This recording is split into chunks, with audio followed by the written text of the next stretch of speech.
Season 10. Ladies and gentlemen, right here, the drafts have been completed. The Cho will go to the Rome, I believe. But here we go. Talent game duration prediction by Axe, 18 minutes, 19 minutes, and 18 minutes. In game number 1, they went to 22 minutes, so I got the most accurate time. Take that, Eterna, Arashi, the double A's. Ouch. We need Ouch. to actually predict like longer games, man, because the games have been so close and back and forth. We're not seeing the same kind of one-sided domination because teams are getting better at recovery when they lose momentum and when they lose control. Well, ladies and gentlemen, here it is. Both of the drafts set. It's Albert on the Ling. It's Cho as a roam and Banana on that Masha. Here with the changes that Rrq and Aura have made. Who will take game number 2? Is it going to be a sweep or is it going to be an equalizer? Back at it again, ladies and gentlemen, into the land of Dawn. Aura versus Rrq. What I find difficult for this particular game between Aura as well as Rrq is the fact that the Ling was chosen in that last pick. And I do believe that Ling is going to be able to free move, high mobility with no one from the side of Aurafire to particularly stop him. I guess they do have the Ruby, but it's not as reliable, let's say, as if Aurafire picks up someone like the Cho. So it's going to be very difficult, in my opinion, for Aurafire to contest these neutral objectives on the board. And look at Hai already trying to abuse the fact that he's on a fighter here. He can bully Albert in the early game, especially because the mid lane for Aurafire is also winning very consistently. Vin and Clay try to deter them, and Banana comes in to try and act as a threat as well. So Rrq Hoshi, they will be able to get the orange buff for Albert so far. This is going to be tough though. Again, you can already see that they're putting a whole lot of emphasis this time around into that gold lane. It's going to be very, very tough for Skylar. He opted for the Killing Spree emblem too on the Brody, so not with the weapon mastery, won't have that much damage in the late game. He's trying to gamble on that early to mid game. Well, he kind of has to, right? Later on, the Beatrix will be so much more effective, more range, more options they can do. I think a big factor here is the fact that they're relying on, I guess the plan is for them to ensure that Kabuki will be destroyed in the late game because they have assassins, they have utility lockdown and all that. But honestly, we've seen that Kabuki, he doesn't struggle against assassins on the Beatrix, partially because of how OP that Wesker is. Albert gets taken very low, he gets bullied out of the jungle of Aurafire. Man, a lot of them have been forced to recall already. Aurafire being as aggressive as they can be, or even trying to look for compensation from the aggression given to them by Rrq Hoshi. But now, 2 minutes in, we can already see that the turtle has already spawned in the land of Dawn, and Hai seems to be the first one to get there. Hai on Demon Slayer, on the Esmeralda. He's going to be able to take this for free. Ling doesn't have the purple buff. They're not even going to try to contest, and Hai saves his retribution for his own purple buff. Already an objective take here, but in the bottom side, Vin is trying to dish out the damage on towards Kabuki. Doesn't have to wait the dragon, but the dive comes in here. Real world relation popped in as well. Kabuki still has the damage onto Albert. Might be able to outplay here, but he's still going to be able to do it. It's going to be Albert taken down. Godiva with the save, taking first blood. Presented to you by the Samsung Galaxy Skylar, series. And Skylar. it still is able to find it, connecting on the Skylar. 1 HP, real world manipulation. Aurafire. Oh my goodness gracious. How did they do that? That was Aurafire outclassing Rrq Hoshi mechanically, and we don't see that often. I mean, Rrq Hoshi, Albert on this Ling, he's mechanically gifted on the Ling, and he was able to get outplayed. That was insane. He is able to get that gold buff away from Hai though, so a little trade, perhaps a little fire already starting to heat up in his emotions as we can take a look at the emblems now, 3 minutes in. Well, for almost the Demon Slayer seems to be what heroes are prioritizing right now, especially in the jungle. The weapon mastery for Kabuki ensures that in the late game he will be one of the main damage dealers, as in contrast... Oh my goodness! The reaction time by Facehugger, able to dodge away from the way the dragon, and now Vin, you're caught. Godiva's jumping in all the way, High with the falling star moon, catching Clay, but Godiva needs to be back, needs to back off here, too aggressive, he goes in for the recalls, just taunting Albert in his own jungle. This is getting personal, man. Albert's the level below. 2 Hai levels right now. below. 2 now. It might be 3 if Hai gets a purple buff, and yeah, wait the dragon there. Taking Albert out. Oh my god, Facehugger might be able to take him down. Still has a Finch poise, but Aura completely dominating Rrq in the 4th minute of the game. Wow, it's just so difficult. They tried so hard to make that play in the bottom side work out, but nothing was set up for it. Even the mid lane wasn't really pushed out. They make a play for Godiva right now, and they will be able to secure that. But again, it's just a kill. Huh? We've talked about kills against objectives, and even then, Godiva was able to buy so much more time. Man, what is going on now? Aurafire, with the lead that they already have built on 2,000 in economy, they are going to start this next turtle, but Vin already opening up the map, looking for a play perhaps onto High. Albert jumping in with the Retribution, doesn't get it. High, 2 levels ahead, that's what that gets you, and High doesn't want to stop there with the falling star when he jumps onto Albert, stealing away the creeps in his jungle. Rrq. This is a weird spot to be in for Albert. 2 levels below of the enemy jungler as a Ling against a Beatrix Arashi. I've told you so many times how annoying it is to go up against a Beatrix on the Ling, and now we're seeing it. Godiva trying to go for the I'm Offended, connecting and bringing it back all the way for Kabuki to take that kill. Skylar taken down, instantly bursted down by the Terminator, Kabuki. That's just crazy. And now Rrq, they're in damage control, and there's not much they can do. Albert is trying his best to scrounge up some kind of resource from his jungle, but again, Godiva just comes in solo against 3 people. He doesn't even care. Fluffy is doing the exact same thing. So both sides of the jungle aren't safe for Rrq Hoshi to play around in. It's crazy how Facehugger's been playing as well. The real world manipulation is being open here though, Mirko. Yeah, it's just a take. It's the purple buff take. They're just denying Albert every farm, every buff. Albert does no damage, and they pick a turret in the bottom side, punishing Rrq's movement towards that top side, even in that XP lane. Fluffy's able to win. 1 level lead. High now with the falling star moon. Jumping in, I'm Offended connecting onto Clay, no follow-up as of yet. Kabuki though is looking for it. Vin jumps in with the Jikundo, unable to find him with the Dragon onto High, but now Facehugger as well! Fishes out the same! You wanna kick my friends, I'll kick you too! Aura outclassing Rrq! Oh no, Albert, please tell me you get this. Okay, he gets it, he gets out. But man, if Fluffy was able to take that, I would be tilted. A small win, I guess, for Rrq Hoshi, but Godiva here goes in for this conceal play. Wow. They don't let him play at all right now. Banana tries his best, but he's against 3 people. That's not a wise move, my friend. He's gonna get jumped on. I don't know about this. Okay, how?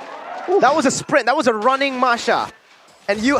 Okay, he's really good, man. He's really good at the game. I guess.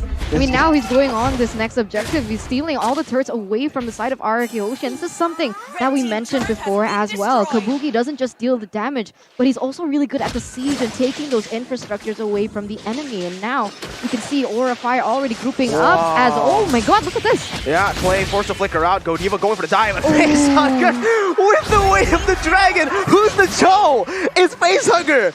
Albert now, he's trying to go for the steal. He's gonna get terrified. That's another turtle take. Albert caught, will be taken down. No, he's still able to dash away from the fight, but Facehugger does not want to give him any space. This is a 0-2-0 Albert on a Ling, 2 levels below of High. That is just painful, man. Rrq, they're making plays, they're trying to get the pickoffs, get the highlight plays they always usually get in the games, but Aurafire, they're fighting fire with fire, man. With the Dragons completely countered. Dives, when they get dived on by Rrq, they dive back. So, Aurafire, they're just completely beating Rrq Hoshi down, and they don't really have an option. Even if they take this to the late game, for the most part, Aurafire has more solid late game heroes too. Aura are making it look easy. Not as easy as how you guys can go for grab food though, because 1 tap with a discount code right there, grb.co/MPL. Scanning the barcode, the QR code will work too. You guys can get that very good discount. Look at the food on the left. I want that. Oh, I want that. And it seems like Aurafire wants something different, though. They are going to be sieging into that top side. But we'll see what happens, as Vin doesn't seem to be able to get an engage as well. Albert might be in trouble, though. Forced to use that Tempest of Blades. Mirko! Oh my, Kabuki. It's getting really illegal now. It's not even surprising anymore. Every single time you land a shot, we all know you're going to land that shot.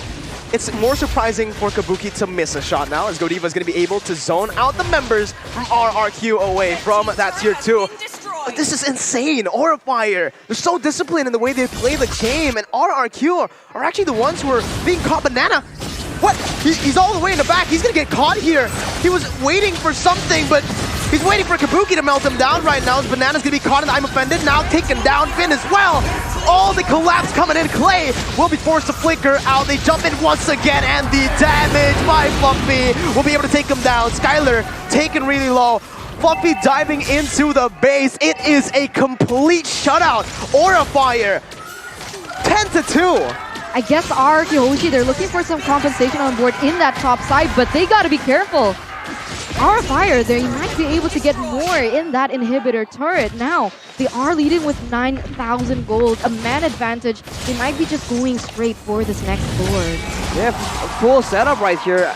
I don't know what Rrq can do. They can risk going for the Lord, but they're just gonna get wrecked in the fights anyways. They're trying to go for some split push maneuvers right here, trying to abuse the mobility that Albert has, but honestly, it's just not enough. Aurafire has the control right now to force Rrq Hoshi to fight them by pressuring the base, pressuring for the end. Looking now at the items right here, for Kabuki, he even has the Wind of Nature to ensure that there will be no issues at all for him to deal with the dive from the side of Rrq Hoshi. There's just not enough. It's such a sad Ling. Look at this, Windtalker and Berserker's Fury in the 10th minute of the game. You're not going to be able to deal that damage, and if you jump on Beatrix, you can guarantee, I can guarantee you that the Beatrix will one-shot him. Yep, 100 strike. BOD, that's all you need. And he's higher level than Albert. When we saw the composition coming in from Rrq Hoshi, I was doubting the CC from Aurafire, but I was overlooking the fact that Facehugger is on this Valentina, and we gotta say, Facehugger has been an immaculate Valentina as well, being able to deal and take the best ultimates in this particular stage, and here we go! Vin with Dragons bringing high back all the way there. The Beard Passion still there. Facehugger is going to be able to kite away really well. Albert jumps in, picking up a kill for the hands of Skylar as they go towards the Lord now. Albert still trying to buy time, but he's going to get taken down by Fluffy, punched in, out of existence. 2 for 1. Aurafire looking for the siege here on the bottom side. They're looking for the base turret. And man, it's 11 minutes. I forgot how fast this game really is. Clay with the real world equation, able to zone out Kabuki. Torn apart memory, not able to pick off anybody. And Aura with the first Lord, incredible value as they have been able to take down that base turret. But Rrq, they're still persistent. They're still staying in this game. Wow, man. I mean, later on, if they really catch up, there's a chance they can just guarantee that Kabuki gets taken out. But then what? Facehugger still does a lot of damage, Fluffy and High. The way they itemize, they never go for full tag builds, so they will do an insane amount of damage. And Albert, as well as Skylar, won't be doing enough to melt through them. There is a replay by the Samsung Galaxy A-Series on that fight there. And with the tower protections in place for the side of Rrq Hoshi, they're still able to defend here by sacrificing Albert to buy a bit more time. Overall though, Aura still has the control. They are still in the same spot. It's rinse and repeat. Rrq, they like playing for traps, they like having death wishes in the jungle, but they don't have any control at all, and Aura make their play again. Oh my god, Albert was forced to use the red tree to take that orange buff away. Aura not given the space. Okay, I thought Kabuki was gonna hit Clay there. I was just waiting for it.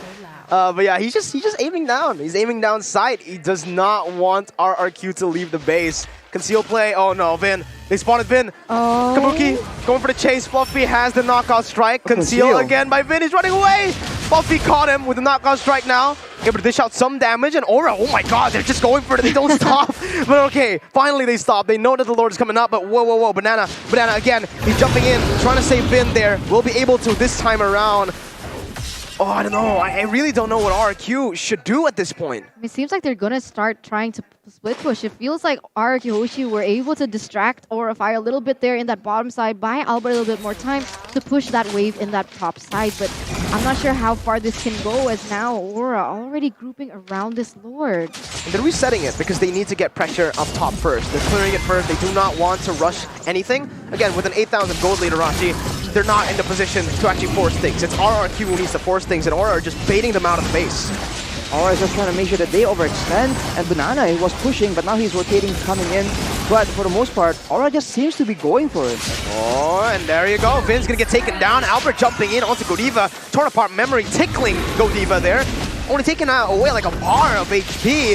Aurafire find a pick. They do not want to look for the Lord. They want to look for the kills. Oh, Albert? Oh no, he's gonna get spotted. He's still able to get out, but I think it might be a free Lord now for Aurafire.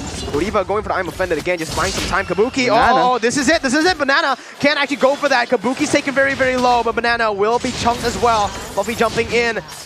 Does Kabuki have Oz Claws? Is he able to sustain back up? No, he doesn't. He doesn't have Hod's Claws, but he will be able to get back up by taking that purple buff. Albert, a miracle play is what they need to look for. This, we've seen it before, but I don't think we'll see it here. High and Aura setup, beautiful. Zoning Albert away, another Lord take. No objectives, neutral objectives for Rrq at all in game number 2. I honestly thought that if Rrq Hoshi committed to that, they might have been able to get something out of it. Did you see? Rrq Hoshi had all their ultimates up, except for that real-world manipulation, but I'm sure it would have been up rather fast. And from the side of Aurafire, they wasted all their resources already, but they didn't commit onto it. Oh, I don't think this is a good push. It's only one way pushing in. Bottom side and top side isolated here. Backside though, Vin jumping with away the dragon, bring Kabuki out of range so that Rrq can have more time to defend. Now Kabuki with the render shot, he finds Clay, and he's able to buy some time for the team to go onto the top side turret. Alba with Flinch Boys jumping in with Tempest Blades as well. Real world manipulation popped in, but Clay is there. Godiva just waiting for it. I'm Offended picks up, and look at the backside actually, Banana going on to Kabuki's 1 HP with a nature. Oh my god, he's still able to get the kill. He's looking for more right now. It's a 1-for-1. Buffy taken down for Albert. Torn apart memory popped in. Blade armor bought by Banana as he goes in on the face circle, but still not able to find a kill. As Kabuki just goes crazy. Falling Simon locking him in place for Kabuki to dish out the damage once again. Finding a double kill as in the backside. That's going to be Godiva jumping in to secure the kill. Clay taken down by Kabuki. You cannot stop the dragons. Aurafire, dominant display, burning the kings down. Burning the kings down. The Dragon Tamers no longer, as Aurafire have negated history and won a clean sweep against Rrq Hoshi in match number 1. That was insane. What is going on with Rrq Hoshi? What is going on with Aura as well? Because that was such a good game, man. Aura, perfect game. The rise of Aura and the fall of Rrq Hoshi, man. What a timeline we live in.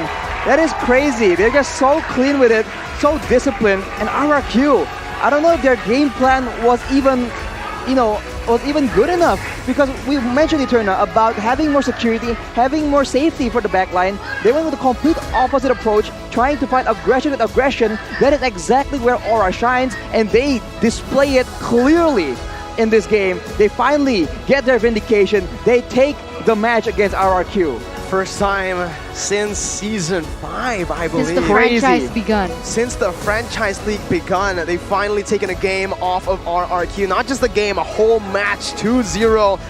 It wasn't even close in that final one.